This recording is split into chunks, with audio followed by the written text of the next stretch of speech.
ಡೆಮಾಕ್ರಸಿನಲ್ಲಿ ಕೆಲವೊಮ್ಮೆ ಏನು ಮಾಡಲಿಕ್ಕಾಗಲ್ಲ.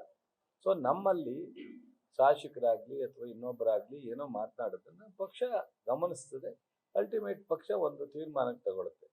ಸೊ ಅದರಿಂದ ಈ 2.5 ವರ್ಷ ಆಗಿದೆ. ಒಂದು ಮೇಜರ್ ಆಗಿ ರೀಶಫಲ್ ಆಗಬೇಕು, ಇನ್ನೊಂದು ಮಾನ್ಯ ಡಿ ಕೆ ಶಿವಕುಮಾರ್ ಅವರು ಮುಖ್ಯಮಂತ್ರಿ ಆಗಬೇಕು. ಈ ಎರಡನ್ನೂ ತೀರ್ಮಾನ ಪಕ್ಷ ಮಾಡುತ್ತೆ. ನಮ್ಮ ಪಕ್ಷ ಈ ಒಂದು ಇಶ್ಯೂಯಿಂದ ಡ್ಯಾಮೇಜ್ ಆಗೋಕ್ಕೆ ನಮ್ಮ ವರಿಷ್ಠರು ಬಿಡಲ್ಲ. ಅಷ್ಟೊಂದು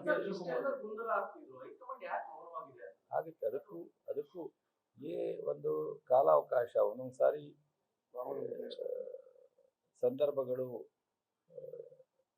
ಆಗುತ್ತೆ. ಬಟ್ ಇದನ್ನೇ ಹೆಚ್ಚು ಎಳಿಲಿಕ್ಕೆ ಅಂತೂ ಹೋಗಲ್ಲ, ಸದ್ಯದಲ್ಲೇ ತೀರ್ಮಾನ ಮಾಡ್ತಾರೆ ಅಂತ ಅನ್ಕೊಂಡೆ.